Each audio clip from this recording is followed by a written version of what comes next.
rather more personal setting, if I may, and let's bring the conversation to Nigeria. I've looked across the Nigerian press, I've listened to people from the National Assembly, and I've also looked at some records coming out of the courts in your country and in America as well, and there are serious allegations concerning you and your family and corruption and kickbacks. Now, are you prepared to face those charges and to give a full accounting?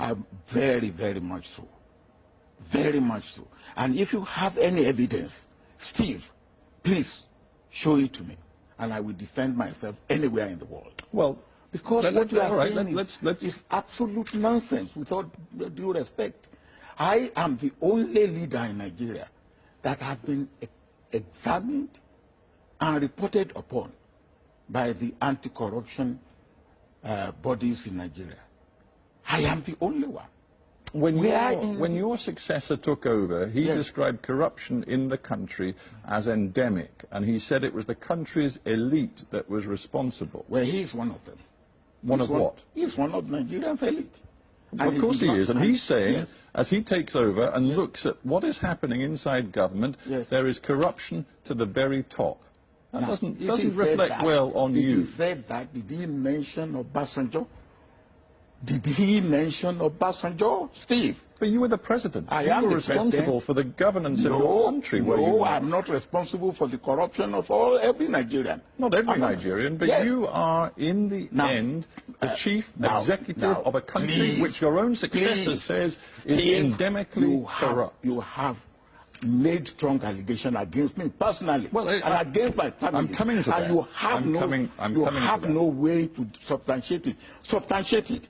And if not that this is something where you are taking undue advantage, I will have even said that. Let's talk. I will go beyond here. Well, let's talk specifics then. Halliburton and various Halliburton subsidiaries have paid vast amounts of money in fines in the United States because of bribes and corruption paid out to Nigerian officials. And if one takes the testimony...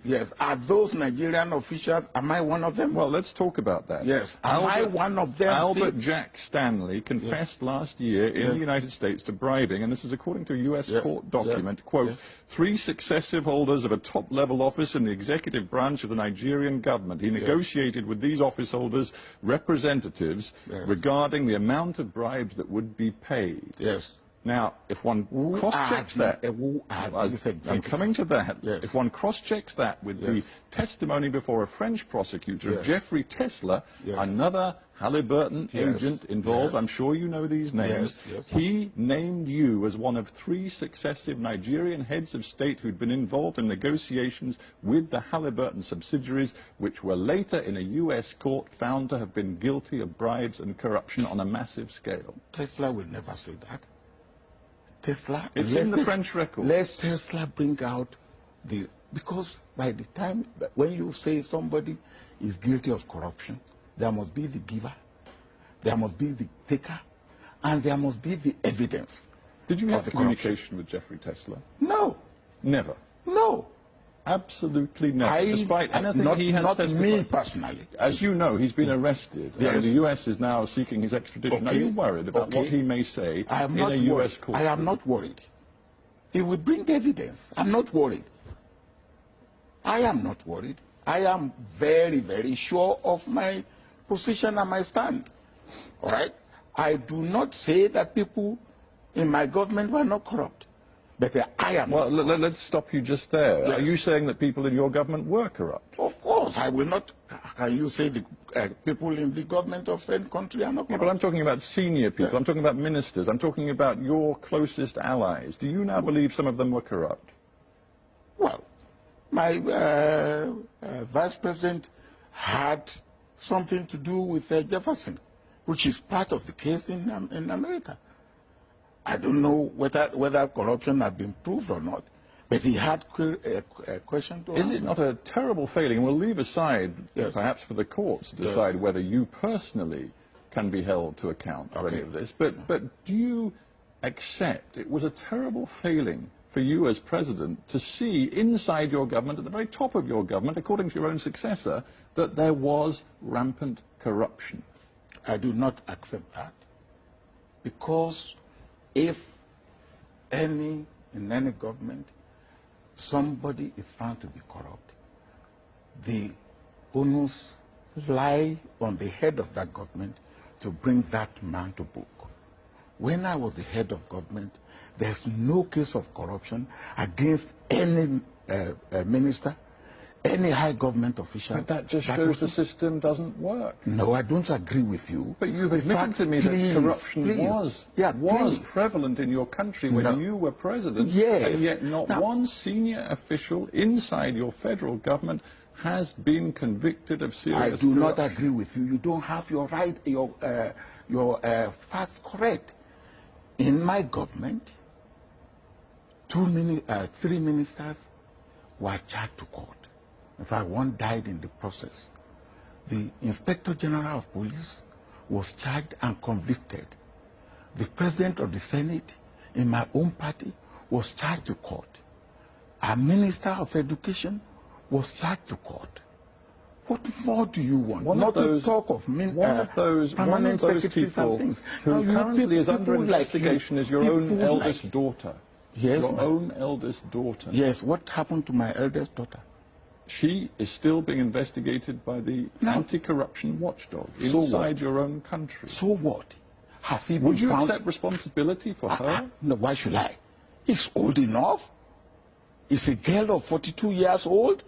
Will you accept responsibility for your son at the age of 21 for whatever he does?